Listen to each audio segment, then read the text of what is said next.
I'd like to conclude 2024 with a classic video, what I consider the best of the best at this point, that is end of 2024. So here there are my all-time favorite products. I prepared the box, classic style, and now we will discuss all the products divided into categories. I'd like to start with primers. I don't use primers in the standard sense. If you don't know me, then I'll tell you now, I'm very picky when it comes to textures. And if I put some makeup on the face, I don't like when I can see texture on my skin. Of course, I would like to levitate my skin and to make it more dull face, but in a natural way. I don't like to detect powders or things on my face, and that is related to my makeup choices that you will see in a moment. When it comes to primers, it's also related to that because I don't like to layer a lot of things on my face. And to be honest, from the primers that I've tried, I found that most of the primers gave me a very silicone fake effect. You know, when you overdo with the highlighters, so you can also overdo with those silicone primers. So for me, my primer is my skincare and SPF. Because of my lifestyle, it's less frequent right now that I go out just for the evening. When I need makeup is either in the morning before going to the office or on the weekend, but usually I spend time with my friends, even glam events, but they span over the course of the day. So it may be, for example, Saturday early afternoon when the sun is there. So I need my SPF. So my best primers are the best skincare out there. This is my favorite cream. I'm doing my best to use it for the New Year's Eve because this is my holy grail. I dedicated a video about this. This cream, that is the Valmont Primer Renewing Pack, makes wonders on my skin. It's truly complementary to my skin. It's something that I need. It makes my skin smooth, looking younger. Every time I use this, my partner looks at me and say, "Oh, you look so fresh and rested." And I've come to the conclusion that is related to this because I made my trials. So this cream is one of the best surprises in this 2024. It has two cons. Price point that is high in its fragrance. I'm aware of that, but it's not just marketing. It worked on me. And yeah, I can prove that by showing that I've been using up and it's been 6 months more or less. So I desire to use this cream, and is one of the first time I'm going through the cream just in time according to the expiration date that I think is 6 months. So I'm saving this cream for the New Year's Eve, then it will be gone. Is my most successful purchase. I paid a lot, but I got value from the money and I used up with joy this product. It worked on me, so I can only share my experience, and to me this works. Of course, when it comes to skincare, what is right for me may be not for you. My experience with this has been fantastic, and yeah, I proved it by finishing it. This is just an example of SPF, but this brand that is Avène, I'm in Europe, so I know that in Europe chemical sunscreens are better compared to US, for example, but this is a brand that I find reliable. Now this leaves a white cast. It has some cons, kind of leaves a slight white cast, I'm aware of that, but first of all, I know where I apply my skincare. The other con is that it has that glowy finish that I personally don't always love. But what I like from this SPF is the fact that it's very thin. And I hope you can see how thin is the texture. So I like the fact that being white, I can see where I apply it. If I blend it properly, I don't have too much of a white cast, and for winter is not a problem at all. As you can see, it's not visible, but when I have a tan, I can see a bit. It also has this glowy finish that is the SPF finish. I mean, I wish there was not there. However, why I chose this product? This is why this product is here in my favorites.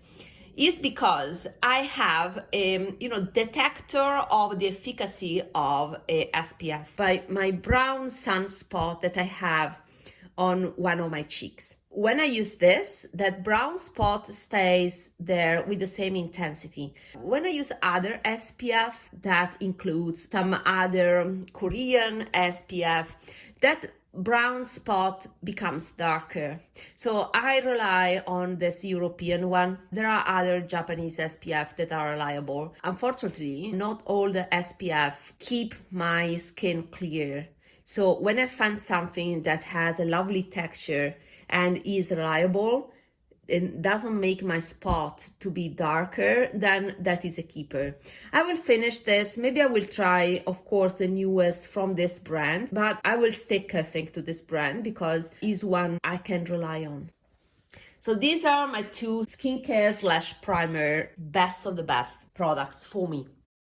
I would like to include also a brush category because I love brushes. Everyone now talks about food, so I can also say something about them. There are 3 brushes from Rephr that to me are standouts. Sorry, I couldn't clean them up. One is the new LC brush that is a concealer brush. I have a video about it explaining the fibers, and that's the reason why I love this.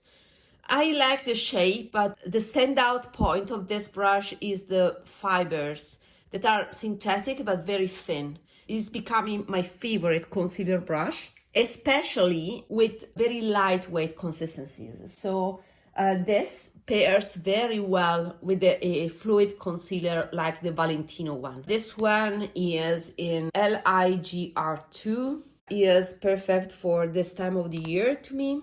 This is too much. I apply truly like this, and then I have this brush that makes the blend undetectable on my eyes. There's a little bit here, I can see it, but once it's on the hollow, the dark hollow of my eyes, I don't see it anymore.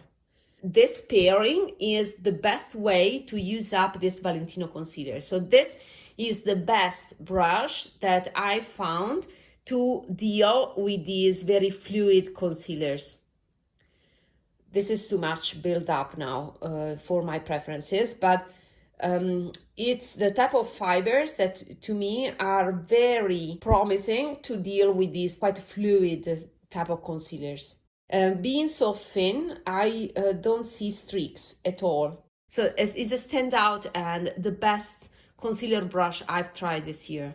I will talk more extensively about concealer in a moment, but let's focus on the brushes. Other 2 Rephr brushes are quick workhorse one and done brushes, and the reason why I love these 2 brushes that are the number 33 and number 01 Max is the fact that the bristles are long. And it's quite uncommon for brushes. I usually find that layout brushes are half the length of these ones. The 33 may be my favorite lay down brush because it is pinched. So it has a thin side. I like also how it's tapered here.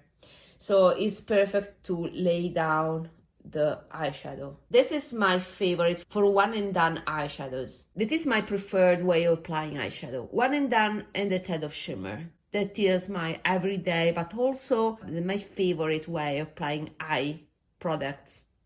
And therefore, I like large brushes that make the job quicker. And this for the same reason. When this is dirty, I use this one.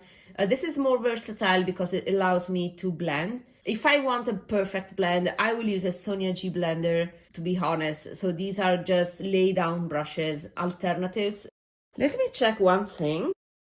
I see there's Japan engraved here, but with this LC, there is no Japan. So I believe these are made in China. Not only the fibers are Chinese, but I think if they do not write Japan, that means that these are manufactured in different places. Between these, I would recommend this because it's the fiber that is particularly lovely and unique. While these ones, to be honest, can be replaced by any other lay down brush. But what is unique and makes them my favorite this year is the size, the fact that they are big, and especially the 33, big, but not only big, with very elongated type of shape, with long bristles. This is by Sonia G Buffer brush, same size of the glorious Phase 1. This one is my favorite with powders that have a pen. I'll talk later on about my favorite press powder. That is a Chinese one, is one of the few products that are not luxury. This is by Flower Nose, and you see how much I love this product. There was a pen also last year, I think. So in 1 year, I didn't manage to finish up this product yet, but this is perfect to pick the powder when you have this situation. You see how it picked the corner. So it's the best way to finish up your powder. So it was a discovery because the fact that it's flat, is truly flat, it allows to pick up the product at the edges. So is the way I finish up this powder. You can see also that this is the powder that is totally undetectable. Can you tell? I put the powder. It has gradually mitigated the glowy effect. The glowy effect of the SPF is still there, but just a thin layer of powder has improved the effect. It has mattified, but without over mattifying the skin. Also, there's also another favorite brush. This is my favorite type of bristles. Even this to me is too harsh. So the only bristle, in my opinion, that can truly deposit a thin layer without disturbing what is below is red squirrel. This is very expensive, is one of the most expensive fibers out there, natural fibers out there. And this red squirrel brush is made by Tanseido and is the YAQ 17. Since I have a red spot on my cheek and I also have the brown spot on the other cheek, once I have concealed, I apply powder, the same powder with this on those spots so that I do not disturb the concealer that I just placed. And then I apply blush with the edge. This is one of my most delicate brushes. I have similar brushes that are delicate. Maybe I will dedicate a video about truly delicate brushes. And yeah, again, I have a detector that are my spots. You truly see there if you remove the concealing, all your work for concealing that you have spent before. So this is another gem. These are the only gems that stood out in the last year.